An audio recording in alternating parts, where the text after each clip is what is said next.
তারেক বিন জিয়াদ, তার নেতৃত্বে মুসলমানেরা চলে গেলেন মধ্য আফ্রিকার মরক্কো থেকে, মধ্যপ্রাচ্যের মরক্কো থেকে তারা পাড়ি জমালেন, পালতোলা নৌকায় করে পাড়ি জমালেন ভূমধ্য সাগর, মেডিটেরিয়ান সি।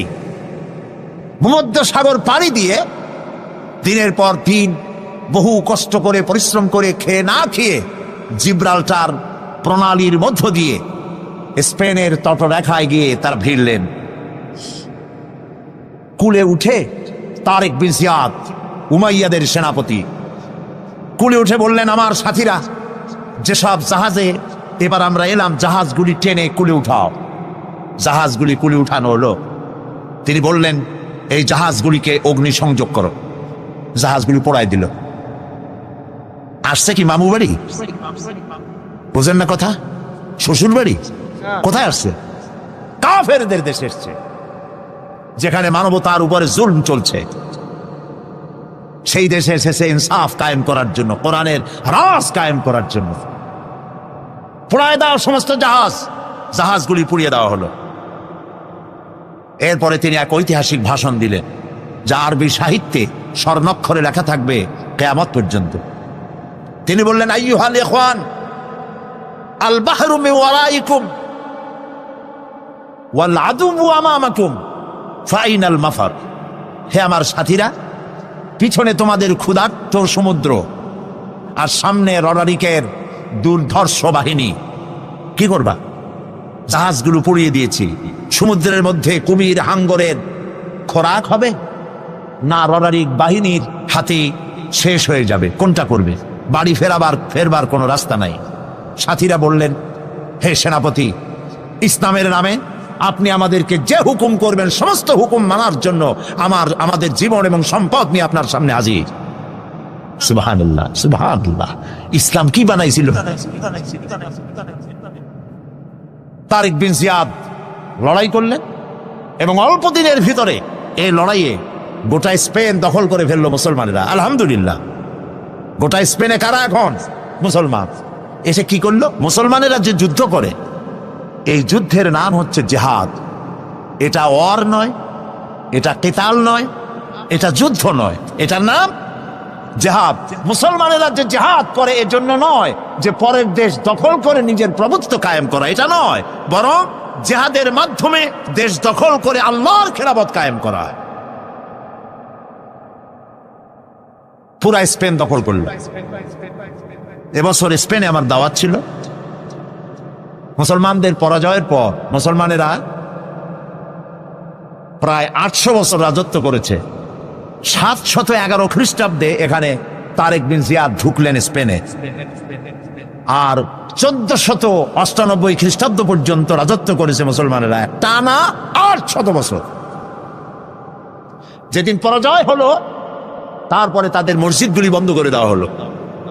500 বছরের ভিতরে স্পেনে মসজিদে আজান হয় নাই। গত অগস্ট মাসের 4 তারিখে আমার সেই মসজিদে প্রোগ্রাম ছিল, যেই মসজিদে 500 বছর পর আজান হয়েছে। ইতিহাস আমার নিজের চোখে দেখে এসেছি। তারেক বিন জিয়াদ স্পেন দখল করলেন, দখল করে নিজেদের বাড়িঘর বানাইলেন না, স্পেন দখল করেছেন। ইসলামের পতাকা উড্ডীন হয়েছে, টুয়ারেস করেছেন, পার্ক করেছেন, বিনোদন কেন্দ্র করেছেন, স্কুল করেছেন, বিশ্ববিদ্যালয় করেছেন, জ্ঞানের ভান্ডার এর দ্বার উন্মোচন করেছেন। জ্ঞান অর্জনের জন্য পার্শ্ববর্তী রাষ্ট্র Portugal, France, Denmark, Sweden, German, England, চতুর্দিক থেকে হাজার হাজার লোক জ্ঞান অর্জনের জন্য স্পেনে পাড়ি জমাতে লাগলো। সুবহানাল্লাহ। সভ্যতার লালন কেন্দ্র হলো স্পেন। আজকে বলতে খুব দুঃখ লাগে, ওরা দাবি করে ওরা নাকি ওয়েস্টার্ন সিভিলাইজেশন, ওরা পাশ্চাত্য সভ্যতার দাবিদার। ওরা যখন ইংল্যান্ডের মানুষেরা বাড়ি বানায়া থাকে কেমনে যখন জানতো না, যখন গাছের মধ্যে গর্ত বানায়া পাখির মতো সেই গর্তে বাস করত, গোসল করে শরীর ক্লিন করে কেমনে যখন জানতো না, তখন আমরা মুসলমানেরা গ্রানাডা এবং কর্ডোবায় বিজ্ঞানের বিভিন্ন শাখায় বিচরণ করতাম। এ হাতের ঘড়িটা তো আমাদের আবিষ্কার করা, কম্পাস মুসলমানদের আবিষ্কার করা, বন্দুক, কামান, জিওমেট্রি, ম্যাথামেটিক্স, অ্যালজাবরা মুসলমানদের আবিষ্কার করা, ভূগোল, সায়েন্স এগুলি মুসলমানদের আবিষ্কার করা, চিকিৎসা বিজ্ঞান মুসলমানদের আবিষ্কার করা। এগুলি শুনলেও এখন যুবকদের মনে হাসি পাবে, যেহেতু আমি জানিও না, চিন্তায় পড়ে যাবে। এগুলি সব মুসলমানদের আবিষ্কার করা ছিল। যখন মানুষেরা, যে জাতি লেখাপড়া বাদ দেয়, সে তখন শাসক হয় না, শাসিত হয়ে যায়। কথা বুঝে আসছে? যারা লেখাপড়া করে তারাই শাসন করে, যাদের কাছে লেখাপড়া নাই তারা শাসিত হয়, শাসকদের জুতা টানে। সুখদায়ক প্রমোদা বদন, দর্শন করিব ঝরিল নয়ন। হেসে কহে সে রূপসী সবিস্ময় মন, কহ দেখি মহাশয় কহ কি কারণ। বিষয় বিরাগী তুমি ভুবনে প্রচার, কি হেতু জন্মিল তব মানস বিকার। সামান্য ললনারূপ করি দর্শন, উচিত না হয় তব অশ্রু বরিশন। বুজুর্গ ব্যক্তি ওই মহিলার দিকে তাকিয়ে তাকিয়ে কাঁদতেছেন। সুন্দরী মহিলা বলেন, আল্লাহর বুজুর্গ বান্দা, আপনি এলাকার ভিতরে বুজুর্গ এবং পীর হিসাবে, বুজুর্গ ব্যক্তি হিসাবে আপনি বিখ্যাত। আজকে আমাকে এখানে দেখে আপনি আমার দিকে তাকায় আমার রূপ উপভোগ করতেছেন আর কাঁদতেছেন। আপনার মতো সংসার বিরাগী মানুষ আমার মতো একটা সুন্দরী মেয়েকে দেখে এভাবে কাঁদা ঠিক না। বুজুর্গ ব্যক্তি বলছেন, হেসে কহিলাম বালে করহ শ্রবণ, নেত্র ঝরে তব হেতু ভেব না এমন। যে শিল্পী রচিল ওই সুধাংশু বদন, তাহার তরে ঝরে নেত্র নয়নে জীবন। ও আল্লাহর বান্দি, আমি তোমাকে দেখি কান্দি না, আমার চোখে পানি বেরিয়ে গেছে। তোমারে দেখে আমি মনে মনে ভাবলাম, এত সুন্দর করে যিনি মানুষ বানিয়েছেন, না জানি ওই আল্লাহ রব্বুল আলামিন কত বড় সুন্দর। আমার ভাইরা, সুতরাং চোখ থাকতে ওরা আল্লাহ রাব্বুল আলামিনের কুদরত ওরা দেখে নাই, কান থাকতে কোরআনের আওয়াজ ওদের কানের মধ্যে ঢোকে নাই, বিবেক থাকতে আল্লাহর দ্বীনকে বুঝতে পারে নাই, চিন্তা করতে পারে নাই। আল্লাহ রাব্বুল আলামিন বলেন, উলাইকা কাল্লানাম, এরা হলো চতুষ্পদ জানোয়ার। আল্লাহ পাক বলেন, وهو الذي جعل الليل والنهار خلفة لمن أراد أن يذكر أو أراد شكورا। আর আমি দিন এবং রাতকে একে পরস্পরের স্থলাভিষিক্ত বানিয়েছি, যারা শুকর আদায় করবে আর যারা এর দ্বারা জ্ঞানার্জন করবে তাদের জন্য। অর্থাৎ তারা এগুলি দেখে মনে করবে যে এগুলি খালি খালি না। এই যে রাত আসতেছে, দিন আসতেছে, দিন এবং রাত্রের এই যে পরিবর্তনটা, এর মধ্যে রয়েছে নিদর্শন। সূরা আলে ইমরানের মধ্যে আল্লাহ পাক বলেন, ইন্না ফি খালকিস সামাওয়াতি ওয়াল আরদি ওয়া ইখতিলাফিল লাইলি ওয়ান নাহার লাআয়াতিন লিউলিল আলবাব। যারা নিশ্চয়ই আমার এই সৃষ্টি রহস্য সম্পর্কে, দিন এবং রাতের পরিবর্তনের ব্যাপারে যারা চিন্তা করে, গবেষণা করে, তাদের জন্য আমি অনেক কিছু চিন্তার বিষয়ের মধ্যে রেখে দিয়েছি।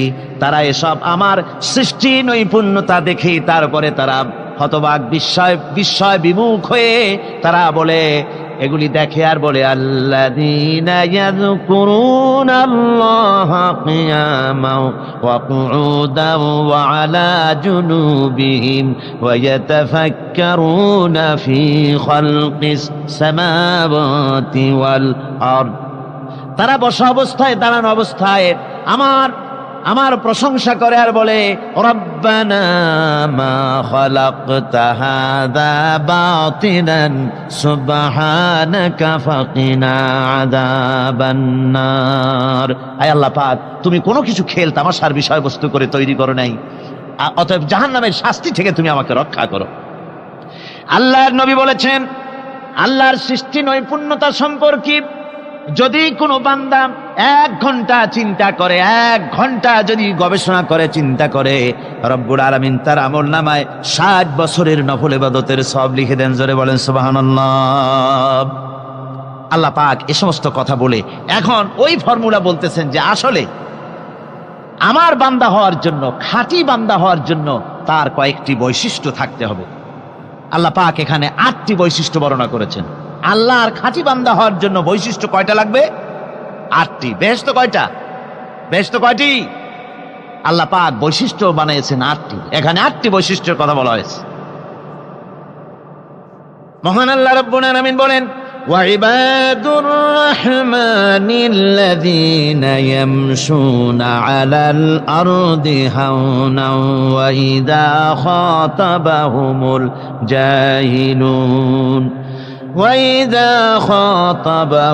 الجاهلون قالوا سلاما। রহমানের খাঁটি বান্দা তারা, রহমানের আসল বান্দা তারা যারা নাকি জমিনের উপর থেকে যখন হাঁটে খুব বিনয় বিনম্রতার সাথে তারা চলে। ওয়াইদা খাতাবাহুমুল জাহিলুন, আর যখন জাহিলরা তাদের সঙ্গে কথাবার্তা বলতে আসে তখন তারা তাদেরকে বলে তোমাদের প্রতি সালাম, এই বলে তারা চলে যায়। অর্থাৎ এই 8টি বৈশিষ্ট্যের প্রথম বৈশিষ্ট্য ধরা হয়েছে চালচলনকে। ইমানদার খাঁটি বান্দা যারা, তাদের চাল চলন সম্পর্কে প্রথম বৈশিষ্ট্য ধরা হয়েছে। তার মানে হচ্ছে নির্লজ্জ, স্বৈরাচার, মাস্তান, গুন্ডা, বদমাশ, অত্যাচারী, এদের চাল চলন এক ধরনের। আবার অন্যদিকে ব্যক্তিত্ব সম্পন্ন, মর্যাদাবান, এরপরে শিক্ষিত, ভদ্র, মার্জিত, তাদের চাল চলন ভিন্ন ধরনের। এই দুই শ্রেণীর চাল চলন কি একরকম হয় নাকি? একরকম হয় না। তার কারণ হচ্ছে ব্যক্তির চাল চলনের মাঝেই তার অবস্থাটা বোঝা যায় যে আসলে লোকটি কেমন। আল্লাহ রাব্বুল আলামিন এ কথার দ্বারা এটা প্রমাণ করতে চান যে মোমেন বান্দা যারা হবে, আল্লাহর খাঁটি বান্দা যারা হবে, তাদের পরিচয় দেওয়া লাগবে না। তাদের চাল চলন দেখে, তাদের হাঁটা দেখে, তাদের চলা দেখে, তাদের বলা দেখে, তাদের আচরণ দেখে লোকেরা বুঝতে পারবে যে ইনি হচ্ছেন আল্লাহর একজন খাঁটি বান্দা, একজন মোমেন ব্যক্তি, একথা বুঝতে পারবে।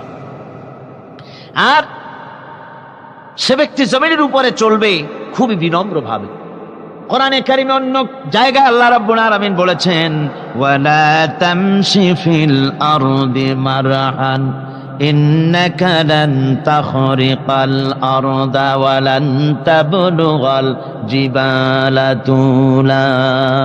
আমার জমিনের উপরে অহংকারের পদবরে হেঁটো না, আমার জমিনের উপরে অহংকার করে জমিনের উপরে হেঁটো না।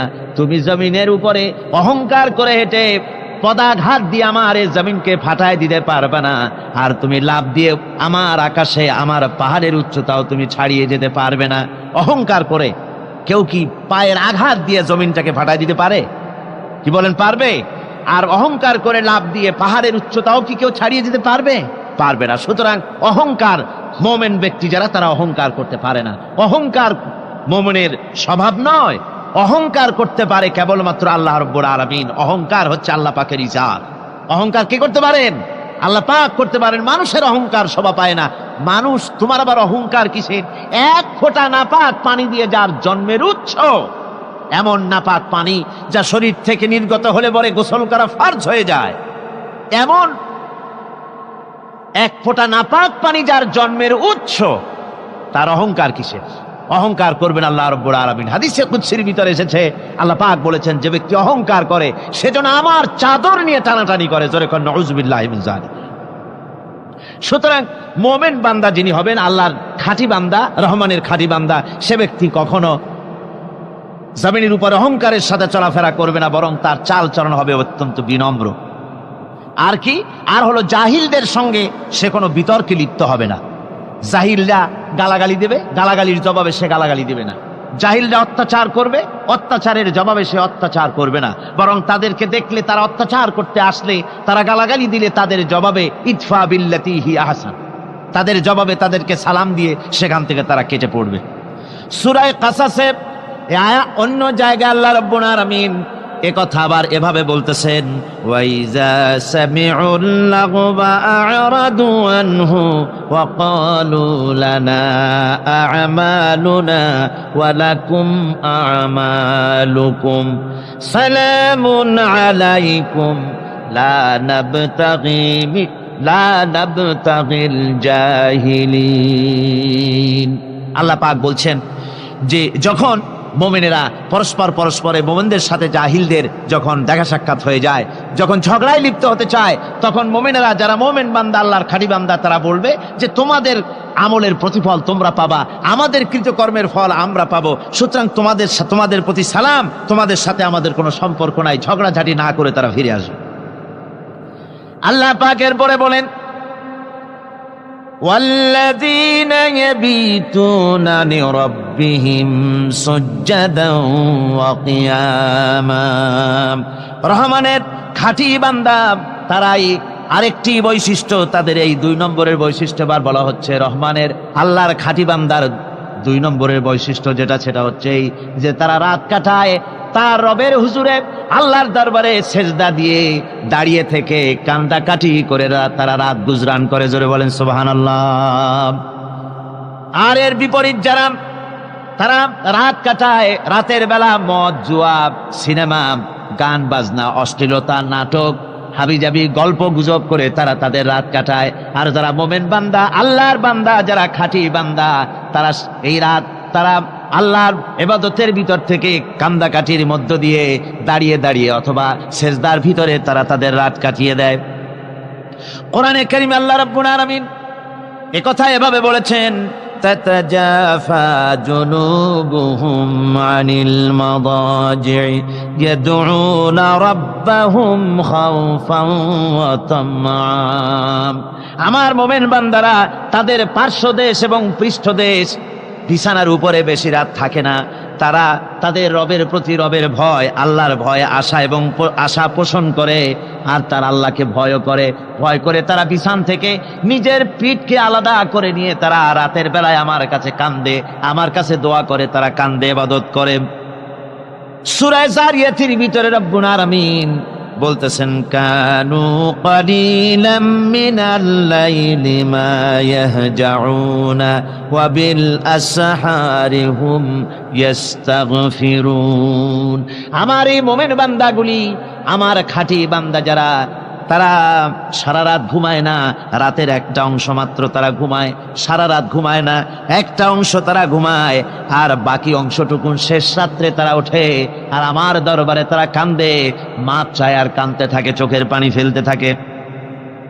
আল্লাহ রাব্বুল আলামিন শেষ রাত্রে প্রথম আকাশে আসেন, হাদিস শরীফে এসেছে, প্রথম আকাশে আল্লাহ রাব্বুল আলামিন এসে দুনিয়ার মানুষকে ডাকেন, কে আছো? গুনাহ করে জীবন বোঝাই করে ফেলেছো, নাফরমানি করেছো, গুনাহ করেছো, অথবা বিপদে পড়েছো, ঋণগ্রস্ত হয়ে পড়েছো, অসুবিধায় পড়েছো, মামলা মকদ্দমায় পড়েছো, আমার কাছে মাপ চাও, আমার কাছে সাহায্য চাও। এই সময় যে সমস্ত বান্দারা আরামের ঘুমকে হারাম করে আল্লাহর দরবারে কাঁদতে থাকে, তাহাজ্জুদের নামাজ আদায় করে যখন হাত তুলে কাঁদে, আল্লাহ পাক তখন এই দৃশ্য দেখে ফেরেশতাদের বলেন, ও আমার ফেরেশতারা, আমার ওই বান্দাগুলি কাঁদে কেন?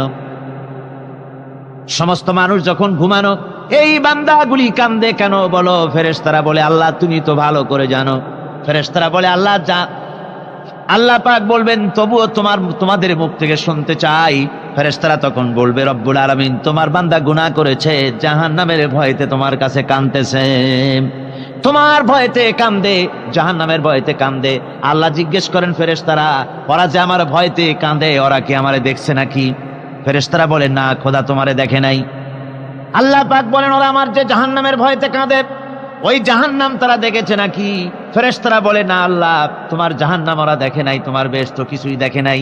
আল্লাহ পাক বলেন, ও আমার ফেরেশতারা, এই বান্দাগুলি আমার দোজখ দেখে নাই, আমাকে দেখে নাই, হাসর মিজান সিরাত কিছুই দেখে নাই, শুধু কোরআনের কথা শুনে, আমার নবীর কথা শুনে, আমার কোরআনের কথা শুনে বিশ্বাস করে আরামের ঘুমকে হারাম করে কিভাবে কাঁদতেছে তাকায় দেখ।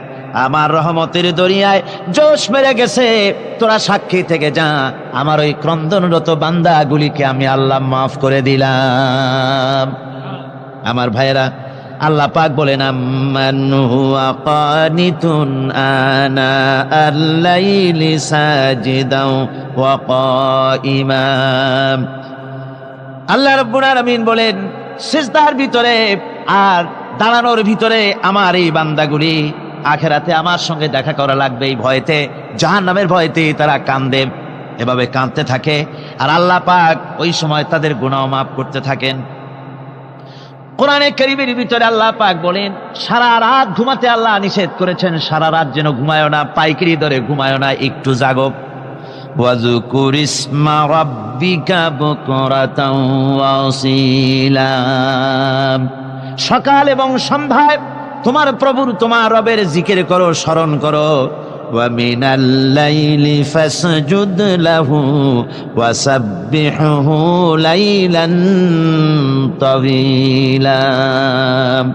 তোমার রাতের বেলায় রাতের একটা অংশ সেজদায় অবনত হও, আর রাতের দীর্ঘ সময় ঘুমায় থেকো না, হয় একটা লম্বা সময় ঘুমাও, কিন্তু একটা অংশ রাখো যে সময় তুমি আমার দরবারে সেজদায় পড়ে যাবে, কাঁদবে। আমার বন্ধুগণ, রাতটা ওয়াজআলনাল লাইলা সুবাতা, আল্লাহ রাব্বুল আলামিন ওয়াজআলনা সুবাতাও আছে, ওয়াজআলনান নাওমা সুবাতা ওয়াজআলনাল লাইলা লিবাসা। ঘুমকে বানাইছেন আল্লাহ শান্তির বাহন, আর রাতকে করেছেন আচ্ছাদন। রাতকে কি করেছেন? আচ্ছাদন। রাতকে একটা পর্দা লাগিয়ে দিয়েছেন, রাতের পর্দা। যেহেতু প্রেম ভালোবাসা ঢোল পিটায় করা যায় না। ঢোল পিটায় প্রেম করা যায়? যায় না। মানুষকে দেখায় দেখায় প্রেম ভালোবাসা করা যায় না। এটা হলো দুনিয়ার রীতিনীতি, দুনিয়ায় যেটা মানুষেরা করে। আসল সবচাইতে বড় ভালোবাসার পাত্র হলেন আল্লাহ, মাশুক হলেন আল্লাহ, আশেক হলো মানুষ। আশেক এবং মাশুকের ভিতরে প্রেম বিনিময় হবে, ভালোবাসার আদান প্রদান হবে, কথোপকথন হবে। এজন্য দিনের কোলাহলপূর্ণ অবস্থায় তা হয় না বলে রব্বুল আলামিন বলেন আমি তোমাদের জন্য রাতকে একটা আচ্ছাদন, একটা পর্দা বানায় দিস। এই রাতের পর্দার ভিতরে থেকে আমারে ডাকো, আমাকে, আমার কাছে তুমি আমাকে ডাকো, একটা লম্বা সময় নিয়ে আমাকে বলতে থাকো, আমাকে ডাকতে থাকো।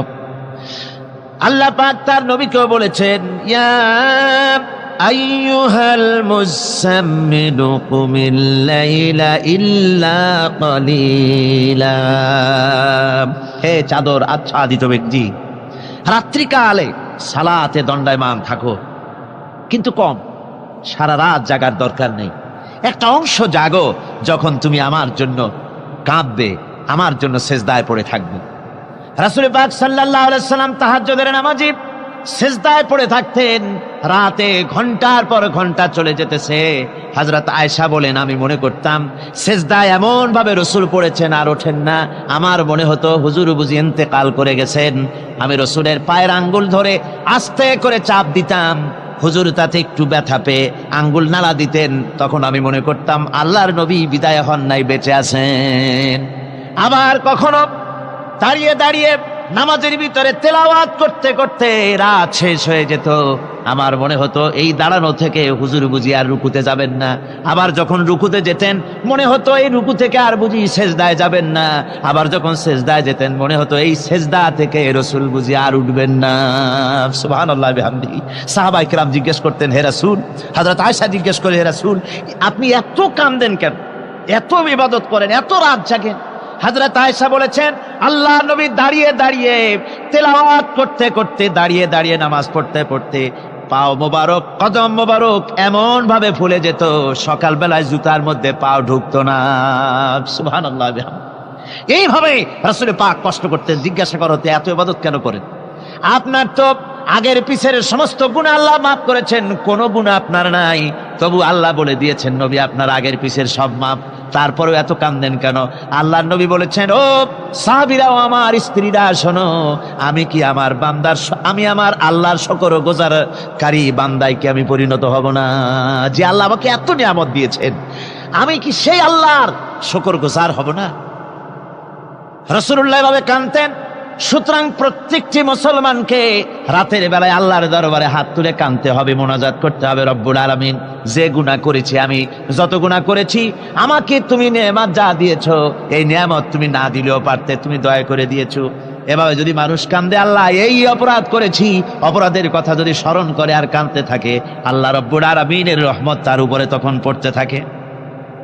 আর এই তাহাজ্জুদ গভীর রাতের কান্দাকাটি, এই জন্য আল্লাহ পাক বলেন এর আসল ব্যাপারটা হলো ইন্না নাশিআতাল লাইলি হিয়া আশাদ্দু ওয়াতআন ওয়া আকওয়ামু কিলা। আসল ব্যাপার হলো এই প্রকৃতপক্ষে রাতের বেলায় যে নামাজটা হয়, শয্যা ত্যাগ করে মানুষ যে নামাজ পড়তে দাঁড়ায়, এতে করে তার আত্মসংযমের ট্রেনিং হয়ে যায়, আল্লাহর সঙ্গে মহব্বত কায়েম হয়ে যায়। ইসলামী আন্দোলনের বিজয়ের জন্য কর্মীদের এটা সবচাইতে বড় ওষুধ। শুধু হরতালের প্রোগ্রাম দিয়া, শুধু মিছিলের প্রোগ্রাম দিয়া ইসলামী আন্দোলন বিজয় কোনো কালে হয় নাই আর হবেও না। এজন্য আন্দোলন যারা করে তাদেরকে গভীর রাত্রে উঠতে হয়, নফল রোজা রাখতে হয়, আর গভীর রাত্রে তেলাওয়াত করতে হয়, কাঁদতে হয় আল্লাহর কাছে, তা না হলে আন্দোলনের বিজয় হওয়া সম্ভব নয়। আমার বন্ধুগণ, আমরা জেনেছি ইতিহাসে আছে সাহাবায়ে কেরামদের সঙ্গে রোমকদের লড়াই হতেছে, রোমক সৈন্যরা যুদ্ধে জিততে পারতেছে না কিছুতেই। এরপরে তারা গোয়েন্দা বিভাগের লোক পাঠায় দিল, এদের সঙ্গে জিততে পারি না কেন, একটু খুঁজে দেখে আসো রাত্রে এরা করেটা কি। গোয়েন্দা বিভাগের লোক সারা রাত ঘুরে ঘুরে তারপরে এসে রিপোর্ট করলো। এরপরে এসে তাদের প্রধানের কাছে রিপোর্ট করলো, আমরা যে যার কাছে গিয়েছিলাম দেখে এলাম হুম বিল্লাইলি রহবানুন ওয়া বিন্নাহারি ফুরসানুন। আমরা দেখে এলাম যাদেরকে দিনের বেলায় প্রচন্ড শক্তিশালী বীর যোদ্ধা রূপে যাকে যুদ্ধ করতে দেখেছি ময়দানে, রাতের বেলায় দেখলাম গিয়া একেবারে নিতান্ত ফকিরের মতো, কেউ তো সেজদায় পড়ে কাঁদতেছে, কেউ আবার তেলাওয়াত করতেছে, চোখ দিয়া পানি পড়তেছে, আবার কেউ নামাজ পড়তেছে, আবার কেউ হাত তুলে রেখেছে তাদের প্রভুর দরবারে, চোখের পানিতে তাদের চোখ বুক ভেসে যেতেছে। সারাটা রাত তেলাওয়াত আর সেজদা আর নামাজের মধ্যে তারা এভাবে কাটিয়ে দিয়েছে। সেনাপতি এই রিপোর্ট শোনার পরে বললেন, ও গোয়েন্দা বিভাগের লোকেরা, আমার রোমক সৈন্যরা শোনো, যে জাতির নৈতিক মান এত উচ্চে, ওই জাতির সঙ্গে যুদ্ধ করা মানে আমাদের আত্মহত্যা করার শামিল। এদের সাথে কিছুতেই আমাদের পক্ষে পারা সম্ভব না। হ্যাঁ, এদের সাথে পারা যাবে যদি এই সম্পর্ক নষ্ট করে দেওয়া যায়। আল্লাহর সাথে তাদের এই গভীর সম্পর্ক যেটা আছে, এই সম্পর্ক নষ্ট করে দিতে হবে, তাহলেই কেবলমাত্র সম্ভব হবে। এদের নৈতিক চরিত্র ধ্বংস করার জন্য প্রচেষ্টা চালাও, তাহলে হয়তো আমরা কামিয়াব হতে পারবো। আমার বন্ধুগণ, এই জন্য গভীর রাত্রে যারা ইমানদার ব্যক্তি, তাদের জন্য গভীর রাত্রে জাগার একটা ব্যবস্থা আল্লাহ পাক বলেছেন। ইমানদার ব্যক্তিদের জন্য এটা হলো 2 নম্বরের বৈশিষ্ট্য। والذين يقولون ربنا اصرف عنا عذاب جهنم إن عذابها كان غراما। রহমানের বান্দার, খাঁটি বান্দার 3 নম্বরের বৈশিষ্ট্য হচ্ছে তারা আল্লাহ রব্বুল আলামিনের দরবারে হাত তুলে ফরিয়াদ জানায়, আল্লাহর কাছে মোনাজাত করে, আল্লাহ রব্বুল আলামিনকে বলে, আয় আল্লাহ, হে আমার প্রভু, আয় আমার রব, জাহান্নামের আগুন থেকে দয়া করে আমারে বাঁচাও। জোরে বলেন আমিন, জোরে বলেন আমিন। জাহান্নামের বর্ণনা আমরা এই মাহফিলে করেছি, করি নাই? মনে আছে? দারুণ কঠিন জায়গা, অত্যন্ত কঠিন জায়গা, মারাত্মক জায়গা জাহান্নাম। ওই জাহান্নামের জন্য আল্লাহর কাছে কাঁদতে হবে, মাপ চাইতে হবে জাহান্নাম থেকে। মোমেন ব্যক্তির 3 নম্বরের বৈশিষ্ট্যই তাই। সে বলবে, রব্বানা সরিফ আন্না আযাবা জাহান্নাম ইন্না আযাবাহা কানা গরামা। আয় আল্লাহ, তোমার জাহান্নামের শাস্তি থেকে তোমার কাছে মাপ চাই। আল্লাহ পাক বলেন, এই জাহান্নামের শাস্তি বড়ই প্রাণান্তকার হবে। ইন্নাহা সাআত মুস্তাকাররান ওয়া মুকামা। জাহান্নাম হচ্ছে অবস্থানের জন্য অত্যন্ত নিকৃষ্ট, খুবই খারাপ জায়গা এই জাহান্নাম। কিন্তু মুসলমানদের অবস্থাটা ভিন্ন। মুসলমানেরা নেক আমল করে, ইবাদত বন্দি করে, তা সত্ত্বেও তার কলিজা কাঁপতে থাকে। সুবহানাল্লাহ, তার কলিজা কাঁপতে থাকে যে আমি যে ইবাদত করছি, এই ইবাদত আল্লাহর দরবারে মঞ্জুর হচ্ছে কিনা। এই জন্য তার মন কাঁদতে থাকে। সে আমলের উপর নির্ভর করে থাকে না, সে আল্লাহর দয়ার উপরে নির্ভর করে। কিসের উপরে নির্ভর করে? আল্লাহর দয়া, আল্লাহর রহমতের উপরে নির্ভর করে। আর সে আল্লাহর কাছে কাঁদতে থাকে, রব্বুল আলামিন তুমি দয়া করে মেহেরবানি করে আমার হিসাব নিও না, আমার এই হিসাব করে যদি বেহেশত দাও তাহলে তো বেহেশতে যাইতে পারবো না। কিয়ামতের দিন আল্লাহ রাব্বুল আলামিন কোন মানুষকে যদি হিসাবের জন্য ধরে ফেলেন তাহলে ওই বান্দার আর জাহান্নাম ছাড়া কোনো পথ নাই। এই জন্য আল্লাহ শিখায় দিয়েছেন, বান্দা দোয়া কর, ওয়া আদখিলনাল জান্নাতা বিগাইরি হিসাব, আয় আল্লাহ বিনা হিসাবে তোমার জান্নাত আমাকে দান করো। আবার হুজুর দোয়া করেছেন, আল্লাহুম্মা হাসিবনি হিসাবান ইয়াসীরা, আয় আল্লাহ তুমি আমার সহজ হিসাব নাও। পড়েন, আল্লাহুম্মা হাসিবনি হিসাবান ইয়াসীরা, হিসাবে ইয়াসির, সহজ হিসাব, আয় আল্লাহ তুমি আমার সহজ হিসাব নাও। এই হাদিসের ব্যাখ্যায় এসেছে সহজ হিসাব কি? ব্যাখ্যায় এসেছে সহজ হিসাবটা হচ্ছে আল্লাহ রাব্বুল আলামিন কিয়ামতের ময়দানে তার কোন বান্দাকে যদি রহমত করতে চান, কোন বান্দার প্রতি যদি দয়া করতে চান, কাউকে যদি ক্ষমা করতে চান, তাহলে আল্লাহ রাব্বুল আলামিন তাকে একটা পর্দার আড়ালে ডেকে নেবেন। একটি পর্দার আড়ালে ডেকে নিয়ে আল্লাহ পাক জিজ্ঞেস করবেন, বান্দা তুই কি এই গুনাহগুলি করেছিলি নাকি, এইটা এই সব গুনাহ করেছিস নাকি? আল্লাহ জিজ্ঞেস করবেন বান্দাকে, অবস্থাটা কেমন হবে চিন্তা করেন, বান্দা এইগুলি করেছিস নাকি? বান্দা ভয়তে থরথর করে কাঁপতে থাকবে, কলিজা ভয়তে কাঁপতে থাকবে, অস্থির হয়ে যাবে।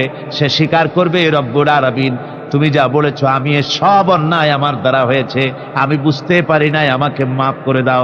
রব্বুল আলামিন বান্দাকে বলবেন, যা বান্দা আমি তোকে মাফ করে দিলাম, আমার জান্নাতে চলে যা।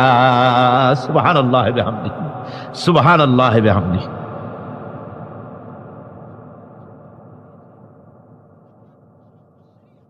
সুতরাং জাহান্নামের শাস্তি থেকে সব সময়ের জন্য আল্লাহর কাছে মাফ চাইতে হবে। والذين إذا أنفقوا لم يسرفوا ولم يقتروا وكان بين ذلك قواما, রহমানের প্রকৃত খাঁটি বান্দা তারা যারা নাকি যখন খরচ করে খরচের সময় বেহুদা খরচ করে না, আবার খরচের ভিতরে কার্পণ্যতাও তারা করে না। ওয়াকানা বাইনা যালিকা কাওয়ামা, এ দুইয়ের মাঝে তারা ভারসাম্য রক্ষা করে, মধ্যম নীতি অবলম্বন করে চলে। তার মানে হলো পয়সা আছে বলি এই পয়সা দিয়ে তারা মদ খায় না, জুয়া খেলে না, মিনা বাজার ইত্যাদি শয়তানি বদমাশি সিনেমা হল ইত্যাদি বানায়া পাপের বোঝা বাড়ায় না। তারা অতিরিক্ত কোনো খরচ করে না, আবার অর্থ পূজারী ব্যক্তির মতো কার্পণ্যতাও তারা করে না। দুইয়ের মাঝে তারা ভারসাম্য রক্ষা করে। এক শ্রেণীর লোক আছে মাল শুধু জমায়, খরচ টরচ করে না। কোরআন শরীফে বলা হয়েছে, আল্লাযী জামা মালান ওয়া আদ্দাদা, মাল জমা করে আর গুনতে থাকে, মাঝে মধ্যে আবার টেলিফোন করে, হ্যালো সোনালী ব্যাংকের ম্যানেজার সাহেব নাকি? বলে হ্যাঁ, দেখুন তো আমার আমলনামাটায় কত আছে এখন। হিসাব টিসাব করে আর তাড়াতাড়ি, এখন তো আর আমলনামা দেখতে সময় লাগে না, তাড়াতাড়ি দেখা যায়। আগে যেমন ব্যাংকে গিয়ে যদি জানতে কেউ চাইতো যে আমার ডেবিট কত, ক্রেডিট কত, ব্যালেন্স কত ইত্যাদি জানতে চাইলে তাকে একেবারে সেই লেজার খোলা লাগে, বিরাট বিরাট বই, বড় বড় কিতাব যা গরুর গাড়ি দিয়ে টানা লাগে, এত বিশাল বিশাল বই ছিল। এখন সেগুলি সংক্ষিপ্ত হয়ে একেবারে কম্পিউটারের মধ্যে ঢুকানো হয়েছে। কম্পিউটারের ভেতরে রয়েছে একটা ছোট্ট যন্ত্র যার নাম হলো মাইক্রোচিপস, একেবারে এতটুকু ছোট্ট মাইক্রোচিপস। এই মাইক্রোচিপসের ভেতরে হাজার হাজার ক্লায়েন্টসদের ডেবিট ক্রেডিট, তাদের ট্রানজেকশন, তাদের ব্যালেন্স সব কিছু রয়ে গেছে। আপনি যখনই জিজ্ঞেস করবেন সে বাটন একটা দাবালো আর সাথে সাথে স্ক্রিনে এসে গেল আপনার নাম কি, বাপের নাম কি, দাদার নাম কি, কত টাকা জমা করছিলেন, কোন কোন তারিখে উঠাইছেন, হাতে কত নিছেন কত, 14 গোষ্ঠীর ইতিহাস একটা চাপে চলে আসে। তো আমি মানুষকে এভাবে বলি যে এই বুদ্ধিটা যিনি দিলেন, লোকেরা বলে তো কয় যে কিয়ামতের দিন আল্লাহ নাকি আমলনামা দিবে মানুষের সামনে হাজির করিয়া, ইমানদারের সামনের থেকে ডান হাতে, বেঈমানের পিছন থেকে কোন হাতে, বাঁ হাতে। এখন ওই আমলনামা সারা জীবনে যত কথা বলছি, যত কাজ করছি সব তাতে লেখা থাকবে। তাহলে সেটা তো একটা বিশাল একটা বই হবে, তো আমরা হাতে করে ধরবই বা কেমনে, আর ওটা হবেই বা কেমনে, আর ওটা পড়বই বা কেমনে। এখন তো বুঝতে সহজ হয়েছে কেমনে পড়বেন। মানুষের মাথায় যদি এই বুদ্ধি আসে, একটা ছোট্ট মাইক্রোচিপসের ভেতরে যদি হাজার হাজার ক্লায়েন্টদের কোটি কোটি শত শত সহস্র কোটি একটা মাইক্রোচিপসের ভিতরে ঢুকানো যায়, তাহলে এই বুদ্ধি যিনি দিলেন তিনি বুঝি এর চাইতেও ছোট্ট বইয়ের মধ্যে আপনার আমল্লা উঠে দিতে পারবে না নাকি? যারা বলেন পারবে কিনা? নিশ্চয়ই পারবেন, হাজার বার পারবেন। বন্ধুগণ, সুতরাং এরা মাল জমা করে আর গোনে, জিজ্ঞেস করে ম্যানেজার সাহেব কত হয়েছে, বলে যে এত লক্ষ এত, তখন আবার চিন্তা হয় যে আরো কত টাকা জমাইতে পারলে কোটি হয়, তারপরে আরো 200 কোটি হয়, এভাবে তারা জমাইতে থাকে, খরচ করে না। তো এ ব্যাপারে সন্তানের জন্য, সন্তানদের জন্য খরচ যেটা লাগে সেটা স্ত্রী পুত্র সন্তান আত্মীয় স্বজন যে আছে যা তাদের জন্য যে পরিমাণ খরচ করা লাগে তা যদি না করে তাহলে এটা হচ্ছে বখিলি। আর খরচ করতে গিয়ে যদি বেশি করে তাহলে সেটা হচ্ছে বেহুদা খরচ। এখন এই বেহুদা খরচ থেকে আমাদেরকে বাঁচতে বলা হয়েছে। বিষয়টা হচ্ছে নিজের আত্মীয় স্বজন সন্তান সন্ততির জন্য খরচ করতে হবে যা লাগে তাই, আর আল্লাহর রাস্তায় যখন দেওয়ার কথা আসে তখন প্রাণ খুলে দান করতে হবে। দেখেন লোকেরা যখন আল্লাহর রাস্তায় দান করতে বলা হয় পকেটের মধ্যে হাত দিয়ে তারপর আঙ্গুল অনেক সময় কষাকষি করে। একজনে জিজ্ঞেস করলাম, মিয়া পয়সা দিবাতে এত পকেটে হাত রাখিয়া বাইরে করো না মোটে? কয় যে বসে দেখতেছি শিখি না 10 পাই।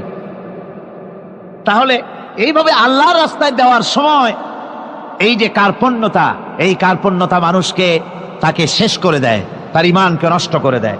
আর পয়সা আছে বলে বেশি খরচ করতে হবে, যেমন বিবাহে লোকেরা খরচ করে আমাদের দেশে, কোরবানি করতে গিয়ে খরচ করে।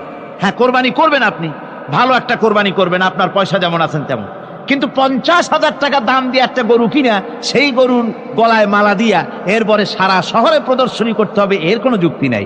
আছে কোনো যুক্তি? যদি তা হয় তাহলে ওই গরু যিনি কেনেন তারও গলায় মালাই দিয়া দুজনে একসাথেই ঘুরানো দরকার, বুঝলেন? আমার বন্ধুগণ, আপনি কোরবানি করবেন, কোরবানি আপনার 10,000 টাকায় হয়ে যেতে পারে, 15,000 টাকায় হয়ে যেতে পারে, বাকি টাকাগুলি আল্লাহর রাস্তায় খয়রাত করে দেন। কত গরিব আত্মীয় আছে তাদের দিয়ে দেন। 50,000 টাকা দিয়ে বিরাট বাজারের সেরা গরু খরিদ করে কোরবানি দিচ্ছেন। অর্থটা কি? মানুষকে দেখাচ্ছেন আল্লাহর দরবারের গোশত যাবে না, চামড়া যাবে না, রক্ত যাবে না, যাবে আপনার নিয়ত। কি যাবে? নিয়ত। সুতরাং আল্লাহ রাস্তায় যখন খরচ করবেন সেই খরচ করার ব্যাপারে তখনও নিয়তটা দেখতে হবে। হালাল পথে খরচ করতে গেলেও নিয়তটা দেখতে হবে, এবং তখনও বেহুদা খরচ করা যাবে না। বিবাহে যেভাবে খরচ আজকাল করে মানুষেরা, হুজুর সাল্লাল্লাহু আলাইহি ওয়াসাল্লাম বলেছেন যে বিবাহে যত খরচ কম সেই বিবাহ তত বরকতপূর্ণ। আর আমরা মনে করি বিবাহে যত বেশি খরচ বাড়ানো যায় ততই এটা বেশি শানদার হবে। উল্টা চিন্তা করছি।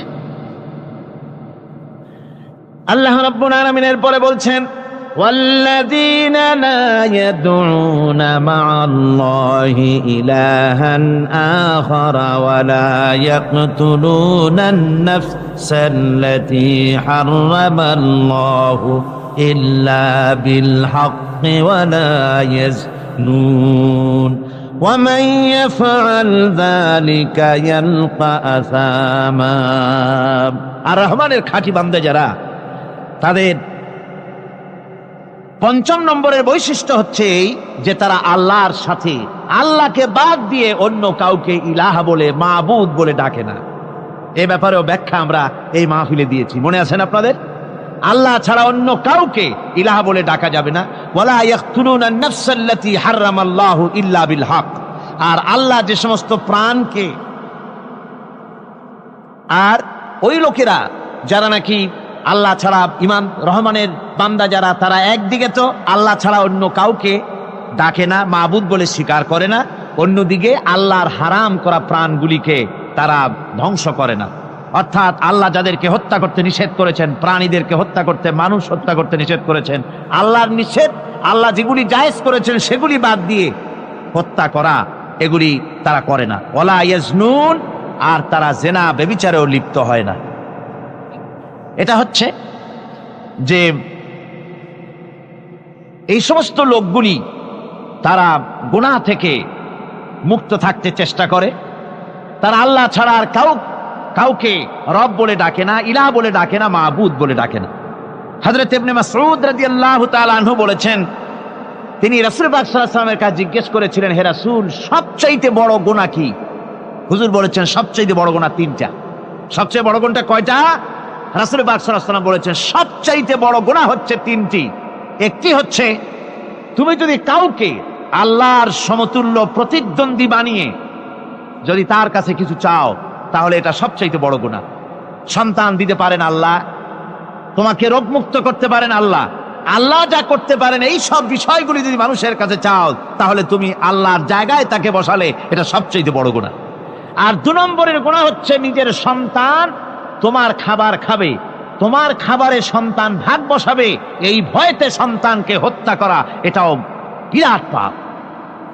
আর 3 নম্বরে হচ্ছে প্রতিবেশীর স্ত্রীর সঙ্গে জেনা করা, এটা হলো আরেকটি। মোট 3টি গুনাহ বলেছেন রাসূলুল্লাহ, সবচাইতে মারাত্মক গুনাহ। তার মধ্যে এই গুনাহগুলি তো আমাদের সমাজে চালু আছে। একদিকে সমাজের ভেতরে রয়েছে আল্লাহ ছাড়া মানুষের কাছে, মাজারের কাছে গিয়া, কবরের কাছে গিয়া কবরওয়ালার কাছে চাওয়ার এই রেওয়াজ চালু আছে। এই রেওয়াজ কি চট্টগ্রামে কমেছে না বেড়েছে? কমেছে। জোরে কোন আলহামদুলিল্লাহ। কমে গিয়েছে, আগের তুলনায় বহুত কমেছে। যারা এই মাজারকে নিয়ে ব্যবসা করে তারা অনেকে বলেছেন যে আমাদের ইনকাম আগে যা ছিল তার থেকে 4 আনায় নেমে গিয়েছে, 12 আনাই শেষ। জোরে কোন আলহামদুলিল্লাহ, জোরে বলেন আলহামদুলিল্লাহ। এই মাজার পূজা থেকে বাঁচতে হবে। 2 নম্বরে রয়েছে সমাজের ভিতরে চালু আছে এই যে সন্তান হত্যা করা, এই হত্যা করার এক রেওয়াজ চালু আছে। এরপরে রয়েছে এমনে মানুষকে হত্যা করা। কলেজ ইউনিভার্সিটিতে যেভাবে মানুষ হত্যা করা হচ্ছে, এরা জানে না নিজের আদর্শকে প্রতিষ্ঠার জন্য আন্দাজ এবং অনুমানের উপরে ভিত্তি করে জেদ করে মানুষকে হত্যা করছে। কি বলেন, করে না? আল্লাহ রাব্বুল আলামিন বলেন وَمَن يَقْتُلْ مُؤْمِنًا مُتَعَمِّدًا فَجَزَاؤُهُ جَهَنَّمُ خَالِدِينَ فِيهَا أَبَدًا।